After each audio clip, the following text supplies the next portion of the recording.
Salam brothers and sister dimanapun berada saat ini. Jumpa lagi dengan saya dalam video kali ini.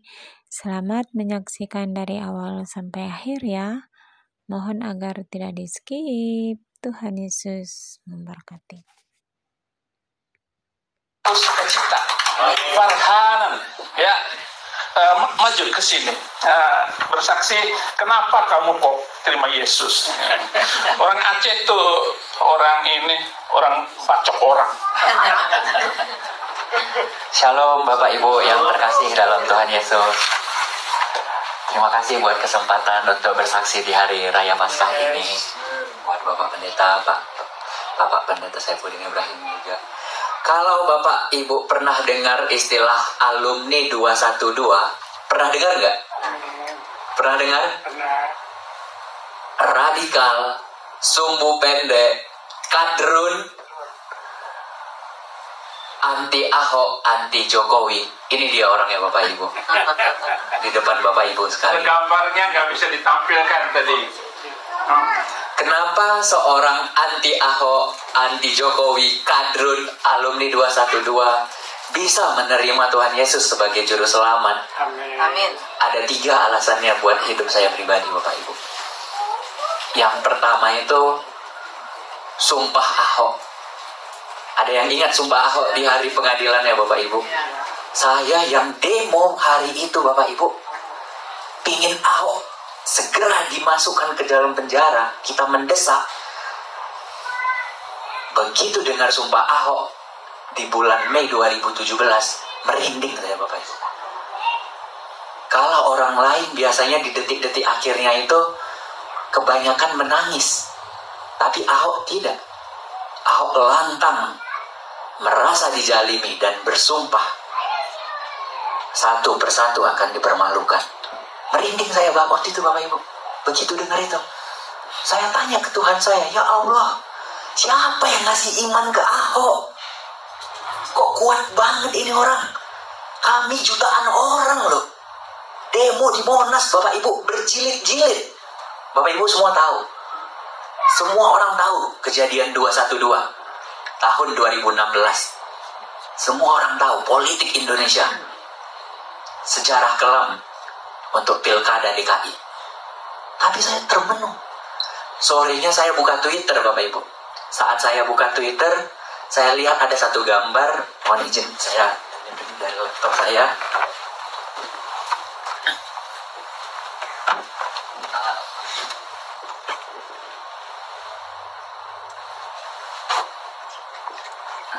Gambar ini Bapak Ibu, mohon maaf. Ada yang pernah lihat gambar ini sebelumnya? Belum pernah ya? Ini Ahok bersama Tuhan Yesus. Foto ini viral di sosial media Twitter. Kenapa Twitter? Karena Twitter sampai hari ini masih membahas tentang politik-politik yang terhangat. Ya, Facebook tidak, Instagram tidak, tapi Twitter masih membahas. Begitu saya lihat gambar ini, saya tertegun Bapak Ibu. Saya bilang dalam hati saya, hebat banget ya orang Kristen menggambarkan Tuhannya sedekat itu. Saya dalam hati saya Bapak Ibu. Bahkan Ahok duduk, tapi Tuhannya digambarkan lebih rendah. Dan itu menyentuh hati saya. Dan saya posting ulang di Twitter saya. Saya bilang, saya tersentuh melihat gambar ini. Terus saya posting lagi, kalau kita punya peribahasa, karena nilas titik rusak susu sebelangga. Tapi di mata saya Ahok nggak seperti itu. Karena kesalahpahaman tidak merusak seluruh kebaikan Ahok. Membuka tabir di kepala saya, Ahok tuh nggak seperti itu, Farhan. Ahok tuh baik. Banyak orang-orang hidupnya hancur di Jakarta, tinggal di pinggiran kali. Di kali jodoh itu prostitusi, perjudian. Tapi Ahok, apa yang dilakukan Ahok? Dibersihkan agar tidak kumuh. Dilarang tempat-tempat seperti itu.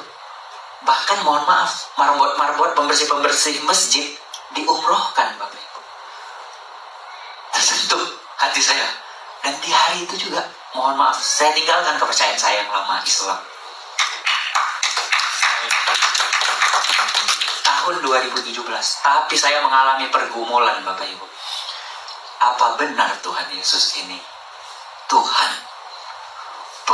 bergumul panjang masuk tahun 2018. Viral dokter terawan tentang cuci otak. Sampai Presiden SBY pun turun tangan. Saya ketik siapa dokter terawan ini? Ternyata seorang dokter dan juga sekaligus TNI Jenderal. Waktu saya buka YouTube, yang terbuka itu video dia lagi nyanyi. Hidup ini adalah kesempatan. Waduh, dengar liriknya aja merinding saya Bapak Ibu. Saya bilang, ini lagu apa? Saya bilang. Jadi saya ketik lagu, judulnya Hidup Ini Adalah Kesempatan, ternyata lagu rohani. Saya dengar liriknya. Oh Tuhan, pakailah hidupku selagi aku masih kuat. Waduh, merinding saya. Dan ternyata bukan saya yang merinding. Begitu saya baca komentarnya, banyak orang Islam merinding dengar lagu ini, Bapak Ibu. Bukan saya sendiri ternyata. Bapak Ibu, bukan nanti di YouTube lagu itu. Saya Muslim, tapi saya senang sekali dengar lagu ini. Saya pun sampai, ini lagu rohani orang Kristen. Ini doa. Dia minta dipakai sama Tuhan. Bukan minta kami mau hidup kaya, bebas hidup di dunia. Enggak, ternyata mereka pengen dipakai, pengen bermanfaat sama Tuhan. Merinding saya Bapak Ibu. Sejak hari itu saya kepikiran, saya mau ke gereja. Amin. Saya mau ke gereja Bapak Ibu. Tapi saya nggak punya teman Kristen.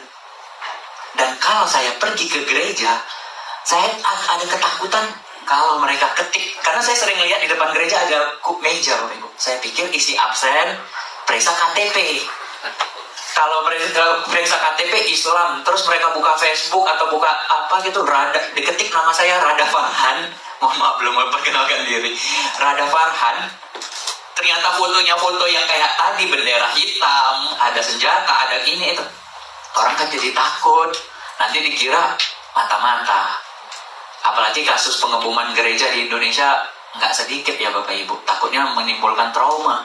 Saya takut sendiri. Gimana ini caranya Tuhan biar ke gereja? Tahun 2019 masuk. Viral satu berita. Pemudi dari Kanada, dari Arab Saudi keluar dari Islam. Dan mendapatkan suaka di Kanada. Saya pikir karena saya udah keluar dari Islam, saya coba. Saya ketik Kanada di Google. Yang muncul, Kanada butuh tenaga kerja 1 juta imigran. Saya pikir, wah ini kesempatan ngerubah nasib juga, saya pikir. Saya telusuri Bapak Ibu tentang Kanada. Gagal saya. Kenapa?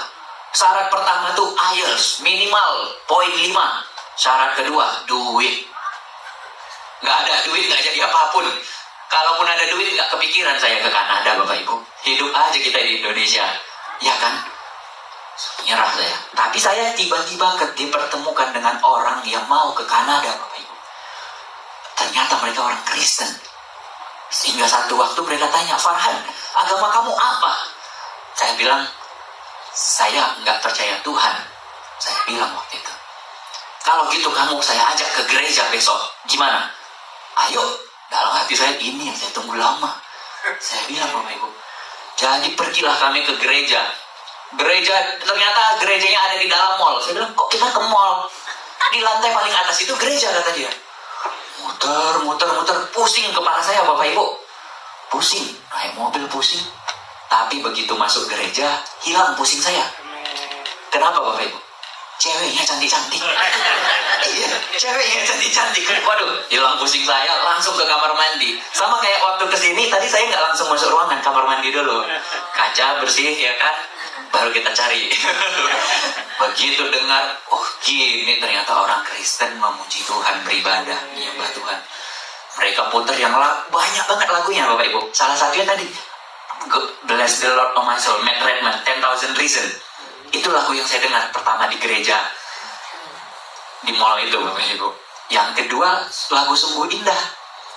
Sungguh indah yang kau pikirkan tentangku. Saya waktu dengar itu saya bilang, masa sih? Saya bilang, masa sih Tuhan orang Kristen memikirkan hamba-hambanya sampai hamba-hambanya tuh menangis Bapak Ibu dengar lagu itu. Saya melihat, ada apa ini? Ada apa ini? Terus saya dengar khutbahnya.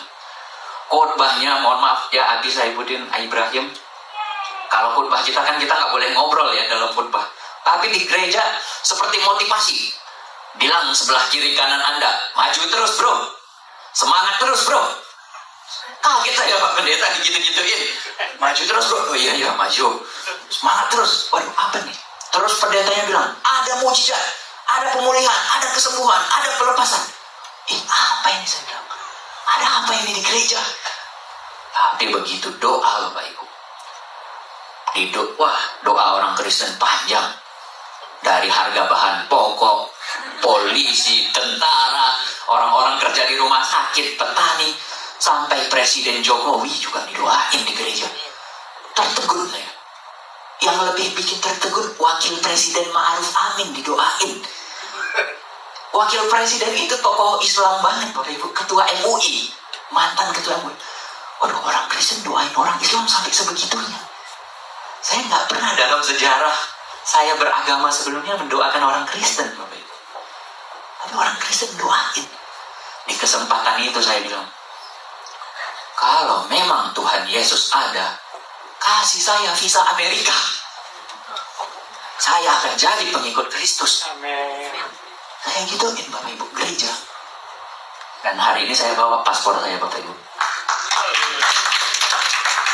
Paspor saya ini kosong Bapak Ibu. Enggak pernah keluar negeri sama sekali. Ini boleh nanti kita buka lembar-lembaran ya. Ini langsung visa Amerika. Enggak ada stempel negara lain Bapak Ibu. Single. Umur waktu itu saya ngajuin 2020. Pertanyaannya 3. Kamu single? Iya. Pernah keluar negeri? Amerika yang pertama saya bilang. Padahal belum diterima, tapi saya sontak gitu. Yang ketiga waktu itu negara lain udah lockdown Bapak Ibu. China, Eropa udah lockdown duluan daripada Indonesia. Saya dapatnya 2 Maret 2020. Kasih saya bilang, dapat. Ini, congrats. Paspor ditahan, kertas putih dikasih. Kaget saya. Saya bilang, Tuhan, saya mau dibaptis. Saya ingat tantangan saya. Dulu saya bilang tantangan, sekarang saya bilang doa, maaf Tuhan, saya nantang dulu. Begitu mau ke gereja, lockdown Bapak Ibu. Pemerintah bilang libur 2 minggu. Ternyata 2 tahun lebih saya nggak dipanggil-panggil kerja sampai hari ini Bapak Ibu. Dan permasalahannya saya nggak ada ongkos Bapak Ibu ke Amerika. Nggak ada ongkos, nggak ada duit. Uang di rekening saya itu rekening koran hanya 4 juta rupiah Bapak Ibu. Nggak ada ongkos. Saya buka lowongan kerja Amerika di Facebook grup. Lowongan kerja itu. Saya buka, saya bilang ke orang-orang, saya punya visa Amerika tapi nggak ada ongkos. Saya punya visa Amerika nggak ada ongkos. Bisa nggak ongkosin saya? Nanti sistemnya potong gaji. 1 tahun 2 bulan Bapak Ibu baru dapat. Langsung saya diongkosin orang Denver Bapak Ibu. Begitu saya tahu orang Denver yang ngongkosin, kami saling kenal, ternyata yang ngongkosin orang Kristen. Sampai saya bilang, aduh Tuhan, lemas kaki saya Bapak Ibu. Ini siapa yang ngerencanain? Saya bilang, 1 tahun 2 bulan saya hubungin semua orang. Saya mohon maaf, keluarga kurang mampu Bapak Ibu. Orang tua saya guru honorer. Saya bilang, siapa yang ngerencanain ini Tuhan? Begitu sampai Denver tahun 2021 bulan Mei. Jadi bulan depan ini saya 2 tahun Bapak Ibu di Amerika. Begitu sampai Denver saya langsung ke gereja dan dibaptis. Jadi kalau tadi saya dari 212 Bapak Ibu, sekarang saya 121. Filipi 1 ayat 21. Hidup adalah Kristus dan mati adalah keuntungan. Dan ada kelanjutannya Bapak Ibu, Filipi 1 ayat 22. Kalaupun aku harus hidup, maka aku akan bekerja menghasilkan buah. Salam kenal dari saya. Selamat Hari Paskah. Salam.